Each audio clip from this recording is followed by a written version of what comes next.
Man, they're making that Alpha 2 sound real juicy about now. I'm ready to swipe that credit card and get signed up. Hey guys, we're back. Today we're looking at the Desert Biome preview that the developers put out a couple days ago. We haven't seen it yet, so it's going to be our first initial reactions, and we're just going to discuss some of the things that come up in it. Obviously, we were hyped out of our brains when the weather update and the Riverlands preview happened, so we're kind of hoping this is a similar deal. So without further ado, let's hit it in 3, 2, 1.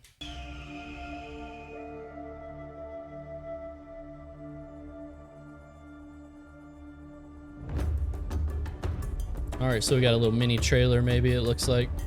A little cinematic. Dude, that's sick. That's a big improvement. Yeah, I went back and watched some like of the. Yeah, I watched some of the Unreal Engine 4 stuff, and this just like blows it out of the water. Oh, huge. I think the biggest thing I notice is that the physics of just everything. The grass blowing, the outfits on people.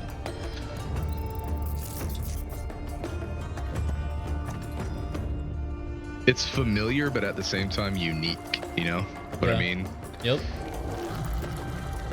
Dude, it's so good. Look at the water animation. I know. I love too that it's desert, but it's not like just sand dunes. You know what I mean? Yeah. It's got some character to it. Kind of like an oasis type. Did you see that? Did you see the snail like stand up? Yeah. What?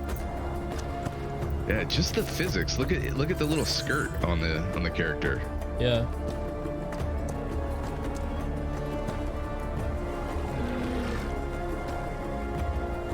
Okay, hippos exist. Probably look at the gods of old. Oh, like some Egyptian style architecture. Oh, we got a world boss maybe. See, this gets me really hyped to explore, and I hope that it encourages exploring. Yeah. I can see the absolute excitement from the community just dying to get into this zone. But you know, just to give you guys context, next video we're going to show is about 20 minutes long, and it's going to talk about some of the tech that's been internally developed to work in concert with Unreal Engine and helps remove some of the workflow barriers that typically exist as part of the process of making these virtual worlds. This is one thing that I keep bringing up for Guild Wars 2 that people are not getting. When I'm talking about Guild Wars 3 in Unreal Engine 5, people keep saying, yeah, but the graphics are fine in Guild Wars 2. But if you listen to what he just said, Unreal Engine 5 allows their workflows and the modularity to change things like 1,000 times faster than in older engines. So it's not just about the graphical fidelity in the upgrade. It's about how much better they can iterate and faster they can work on things together as a team, which for us is amazing, right? I mean, faster content, they get it out. That means more money for them. You know what I mean? Versus taking a long time to develop. Well, and the engine itself is almost like more malleable. Like once you start the game and you put everything into that engine, for most games prior to this, it seems like you would have to kind of build from the ground up again. Yeah. Where this engine is customizable, and it seems like it doesn't have a lot of restrictions. And another thing people are missing too with the Guild Wars thing is I'm struggling right now on my 1070 to run Guild Wars 2 really at a high level. So what Unreal Engine 5 does is, even though it has better graphics, it's newer technology, it optimizes for games even better. So even if something has better graphics, it still runs better than older graphics, even with an updated card on an old system. So that people are missing these technological advancements, not just like it's better graphics kind of thing. Anyway, let's get back into it. No, it's a good point. It's and Spot brought that up in our last podcast. That he's always had to play games on low, and he's never, or low graphical settings, and he's never really had the chance to really take in all of the visual aspects that a lot of these games offer, and especially now with Unreal. Like, well, that's Unreal where I 5. actually started learning about it, because someone made a comment about what Spot said in that video, and pointed out that Unreal runs better even with higher graphics than older engines, because the technology just optimizes. It's just like, it's hard to explain, but it just makes it better because the tech has come so much further. And that's where I started kind of researching that. But that's good for people like Spot, whose system maybe isn't the best, that they can still run it because Unreal Engine 5 will allow that to happen. So Sure. It's an awesome feature. It really is. You know, there's a lot that goes into making an MMORPG, but especially in making a large open world. Really like Steven Sharif. Seems like a super down to earth guy. Out of the box tools. yeah, That he just talks to you like as a gamer studio, to as a gamer, development team, which is that refreshing. we're conscientious of our workflows, of the pipelines that require us. One thing, when I hear think Ian has a outside the costas box on in WoW making, giving interviews, it just sounds so specially corporate curated most of the tools time. to improve You know? that, to It make does. scalable, It does, to make it Probably not possible his within fault. the It's amount of he's time probably we being want, directed to communicate build that the way, types but of still. things that we wanna do. Exactly.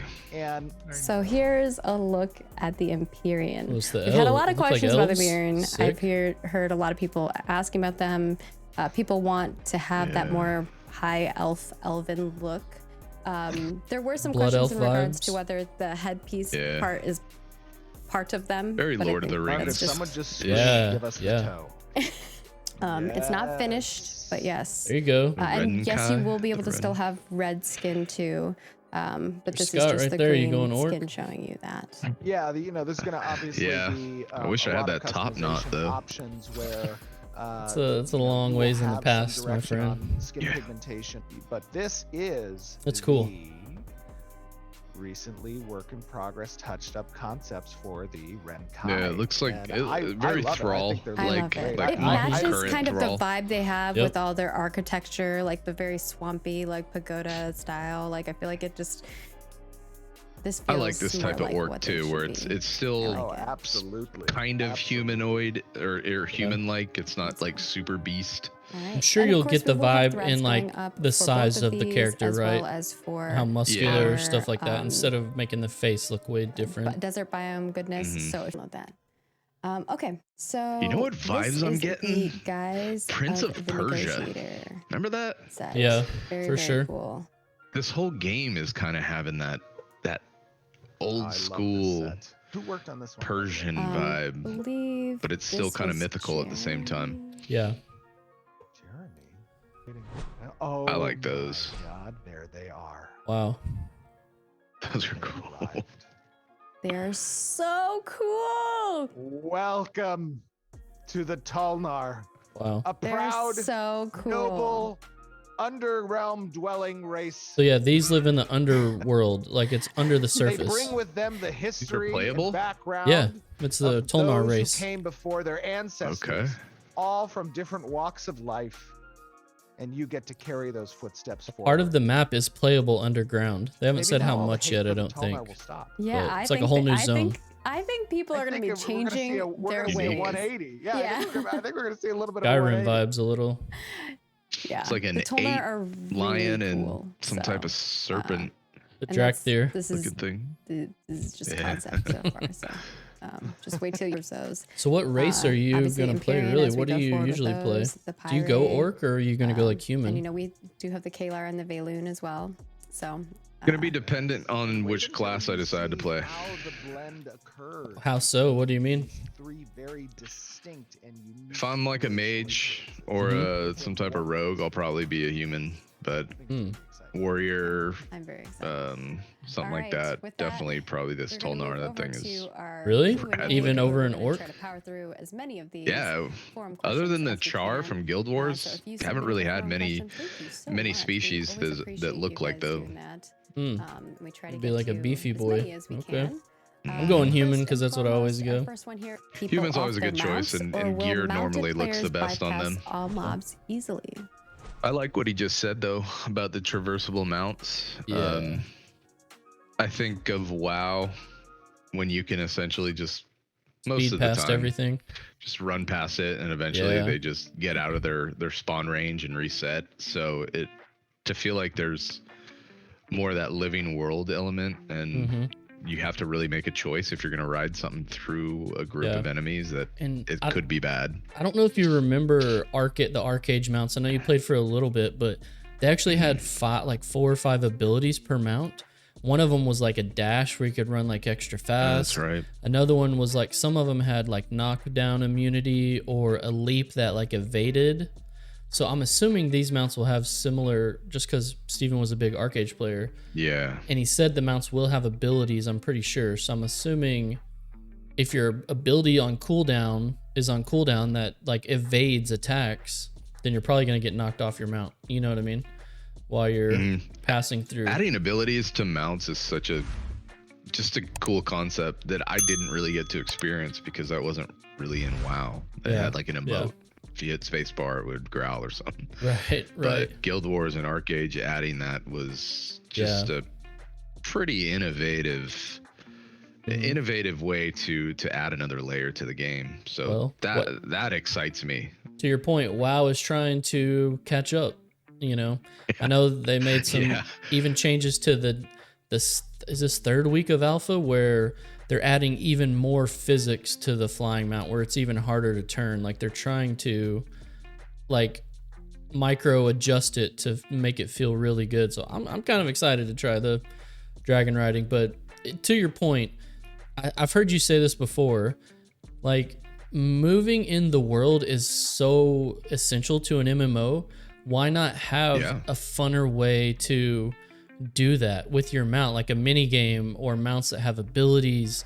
It just is a no-brainer. It makes so much sense. And so all right, let's see. In the limited time that I played Guild Wars, that was my favorite part. was a little raptor mount. It was just different.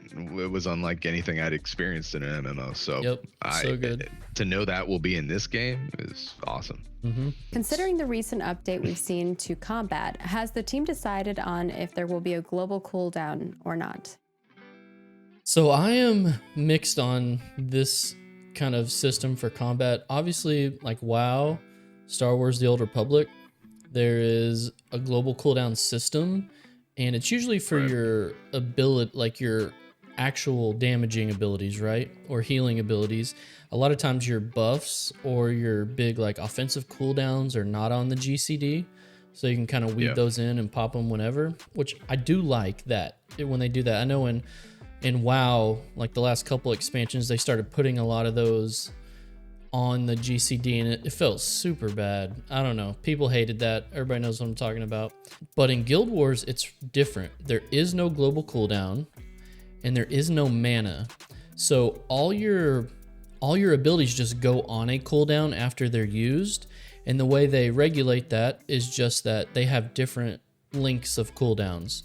And you obviously have your main basic attack that you can do anytime with no cooldown ever. And so I don't know. I kind of like that system. It's been pretty cool, but obviously, Scott, you're a WoW player. Do you I'm assuming you prefer the WoW style? Honestly, combat wise, I would have to say Star Wars feels the best to me. Yeah, I agree. So I wouldn't say it's that much different from Warcraft, but it's more or less the same. But to me, it feels like it flows the best. So I think like you said, the abilities, that the attacks being on the GCD feels comfortable, feels like it flows. But then something like the defensive cooldowns not being on it also feels smooth. So I think when it comes to the combat system that I get into next in an MMO, I think it would feel a lot more comfortable for it to be the same, and probably for a lot of players. But I don't think it's going to make or break combat for me. Kind of seeing what we've seen, I think it'll take on its own identity, and I'm open to that as long as it still has a good feeling. Well, obviously they said it's a hybrid system, so if you're more used to tab target, you're going to have tab target. You know, if you want action, I think you could go heavy action. So yeah, that'll be good. About classes, Sonic Explosion's asking, if a martial DPS archetype takes a magical DPS secondary archetype, for example, a night spell, which is a rogue, plus a mage, will it scale off of the physical stats, magical stats, or both when it comes to damage and abilities? That is a I can't very say the good word. question, and I want to reserve the answer for that when we do our deeper dive into combat, because that is a particular point of contact or particular point of information that's related to some future demonstrations we have regarding combat that I think is going to be important and people are going to be very interested in. So look forward to when we do deeper dives into the combat, and that'll be we'll coming be showing up over class the next few kit months. stuff. Yeah, Yes, absolutely. in the next few months. Can't which wait is to exciting. see that because I'm so worried about it being murky. I know you brought that up in our one of our podcasts about being worried about 64 classes, but since then I've done more research on it, and I honestly don't think you need to be that worried, because what it sounds like, someone explained it to me a little better, is that really there's only 8 classes, and the secondary thing you pick just adds flavor to your class, like changes your charge to a teleport if you're like a warrior style. And so it doesn't actually give you more abilities per se. It just adds flavor to your, like if you want to be a roguish ranger, you'll pick a rogue as your secondary, and maybe it will have like a shadow step, or something instead of, but I don't think you're going to get like backstab. You know what I mean? Kind of a thing. Okay. And so the way it was explained, which was helpful to me, is I still think there's just 8 classes and you're just getting like minor flavor to your class instead of it being truly 64 insane classes to balance. You know what I mean? Yeah, is that really do. That sounds better, right? Instead of having 64 classes. Better. Yeah. Cuz that's kind of like if I like the rogue archetypes too, like you do. Same, yeah. And the mages as well. So I'm kind of thinking if I do pick a rogue type class, let's say we'll use WoW again as usual. Like they have sprint, right? That makes them move fast. And you remember when we were watching that environment video, how he was kind of dashing around? Yeah. So if I picked a rogue with then kind of the little mage secondary, would that sprint become like a quick dash or? Yeah, I think it could. Like I think the potential for that. Yeah, totally. Yeah, I like that. I can get on board with that, and it sounds much more manageable than having so many varieties. Well, aside from other games, and here's the point why you don't want classes to be a nightmare to balance, because every time we watch a video on this or do it, our initial thought is there's so much in this game. This game is insane. Yeah. The depth is out of control. So if the classes on top of that are super complex, and if there's like 64 true classes, I'm just worried that they can't balance that, on top of all the other things they have to already balance as far as the node system goes. And so I want the classes to be very simple. I'm sure we'll cover more of that in the PvP podcast we're planning on doing. And like you said, we just don't have the answers yet. So it's just all speculation. Man, they're making that Alpha 2 sound real juicy about now. I'm ready to swipe that credit card and get signed up. So they're doing a good job marketing, at least. Final thoughts, after watching this dev update is, kind of similar to when we saw the Riverlands biome. The environments look crazy, right? They look incredible. Just more fuel to the fire of me getting hyped to check out this world. I don't know if necessarily any of the Q&A stuff really caught me off guard, but man, I'm definitely still more excited after this than before to just keep, I know they're kind of drip feeding one update a month, but it's good. I like the environments. The mounts look amazing. The one big thing, which is still the elephant in the room, is combat. And so obviously we're really waiting for that series of combat updates to come out. But everything else, I don't even know what to say. It's great. I have no complaints about this stuff. Yeah, every time we see more, it's kind of just like another piece of the puzzle. And I like this incremental information that they keep giving to us, because I tend to get overwhelmed, especially since I haven't been following the game for the years that some people have. So I'm still trying to play catch up. Yeah. Catching up now as we get closer to the alpha 2 is it's showing me that this game is a huge endeavor. And I've thought that all along, but the more I keep learning, the more I keep seeing that it's even larger than I first imagined when I saw it. Like, that's what she said. Michael But Scott. overall, it seems like it's coming together in one form or the other. Because when you look at it on the whole, it's just so much info. But every one of these updates is kind of giving us more and more information on how they're going to all intertwine. And it looks like it is actually coming together and will have some type of a uniqueness in how the community interacts with the world together. And that's what I'm most excited about. And of course, the combat. I want to see the combat. That is going to be the meat of the game for most players. And what really kind of starts to get to me is that I feel like they're putting so much uniqueness into this game that if one area fails, I'm kind of worried that the rest of the House of Cards is going to kind of go with it. So I'm optimistic still, and these dev updates do help. And I think, honestly, the Alpha 2 is going to give us more information than we can possibly imagine. And that's going to give us the first taste of where this game is going in the future and what we are probably going to get when the final product does release.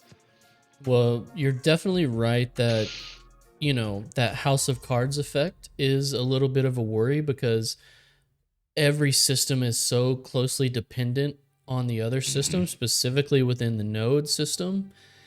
But if those work together in concert, think of how much better of an experience this is going to be compared to any other MMO. Oh, yeah. So that is the endeavor, that is the risk reward that they are trying to balance to get all of these systems right.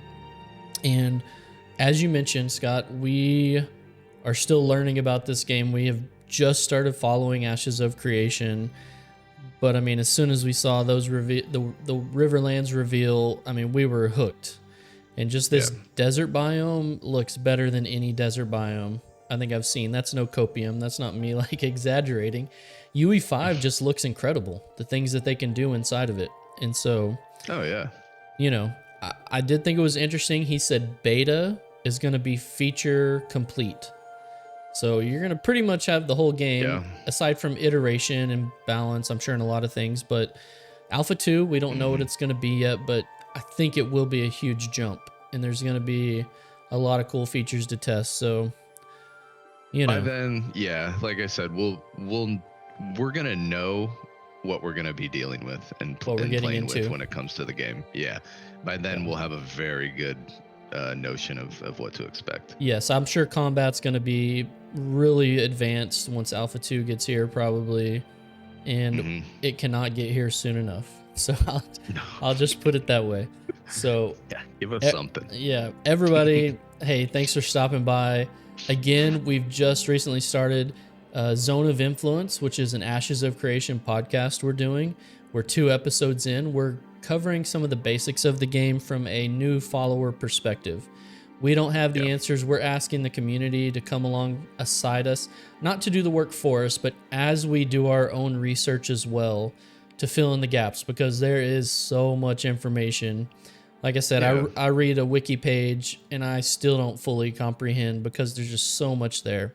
So it's basically just taking what we see and having a discussion about it, and having different guests on, some of our friends and hopefully other content creators too, that we can just kind of talk about the game and just bounce ideas off each other. And talking about stuff we enjoy is fun. That's all there is to it, and that's kind of how we contextualize the podcast. And thanks everyone who's already jumped on board and helped us out a ton. We really appreciate it. But anyway, we're going to sign off for now. Thanks for stopping by, like and subscribe, and we will see you guys in the next one. Peace. See ya.